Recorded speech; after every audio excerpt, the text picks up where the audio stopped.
Thank you, Cliff. Cliff did not share with me that he was going to tell you that story. I thought it was a little sidebar, but it is absolutely true.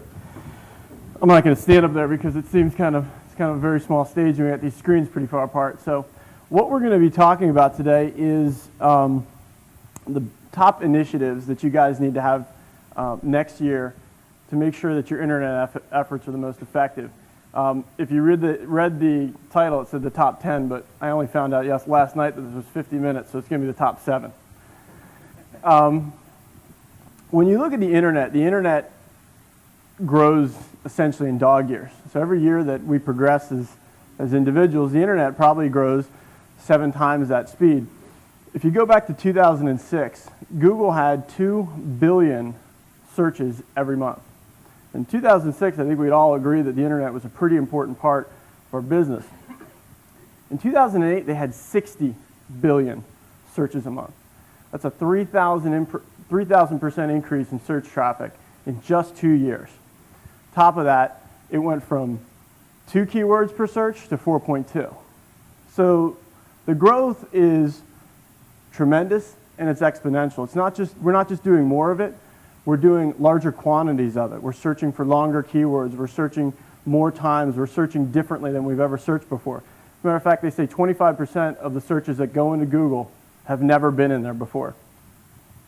So when we look at this, when we look at our top initiatives for 2010, my point is to try to get you ahead of the curve. If you're a year behind the curve, you're way behind. So we're going to start out. The first thing I want to talk about is analytics. We were in a meeting and one of the owners brought in his buddy that had an advertising agency into the advertising meeting, so I'm sure you could understand how I felt in that meeting. But the guy came in and he had all these questions asked. He said, well guys, let me ask you, do you guys keep track of emails? He's just writing it down, everyone looks at him, yeah. He goes, do you count how many people come in your store every day? We're like, yeah. And this guy, he ran a big advertising agency, but he was pretty much clueless to the fact of how sophisticated car dealers are these days. We have CRM systems that track absolutely every individual, what car they had, when they came in, where they came from, what salesperson talked to them. We have DMS systems that can track PVR expenses down to the penny. We have 20 groups where we compare ourselves to numerous other dealers and see how we perform.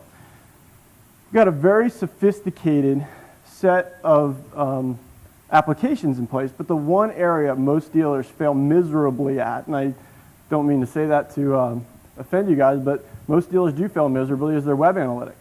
And that they need to get an expert understanding of their web analytics. And what I mean by that is in the same conversations that you discuss your traffic patterns in your store, you should be discussing your web traffic patterns.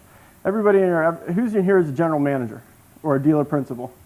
Okay, you guys all probably have a really good idea of what your up count is. You know what it was last month. You probably know it to the number, what it is for the past 5 months.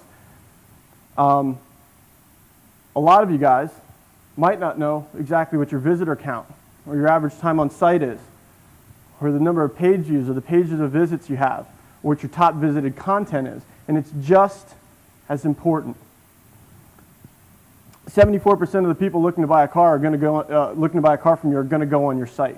And so you need to have an understanding of these analytics that is as deep or deeper than the understanding that you have of your finances. You know, finances are easy. We go in our system that spits out all this information. This is hard. This is new. Someone needs to understand this.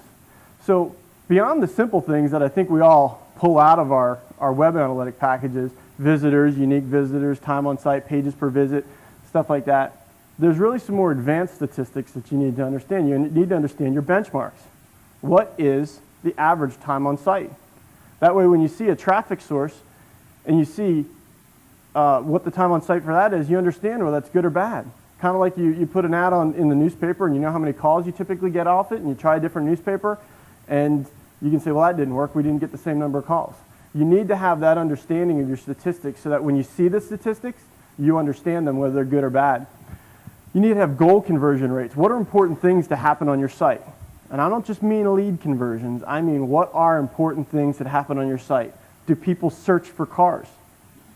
You want to get someone on your site and search for cars, so a goal might be a completed search form. Engagement rate. And this is something we'll talk about a little bit different, but how engaged is somebody with your site? How much time did they spend on it? What pages did they look at? Was it a good visit, or is it someone that came in and left instantly? And other things like critical event tracking, how people are interacting with your movies or your flash files on your site, your net conversion rate. And we have a client that has the exact same name as a dealer 1,500 miles away from them, so they have a tremendous bounce rate because people type in the other dealership, they land on them. So what does that make our conversion rate look like? It makes it look terrible. So we go through and we spend months beating our head against the wall as to why this dealer doesn't convert.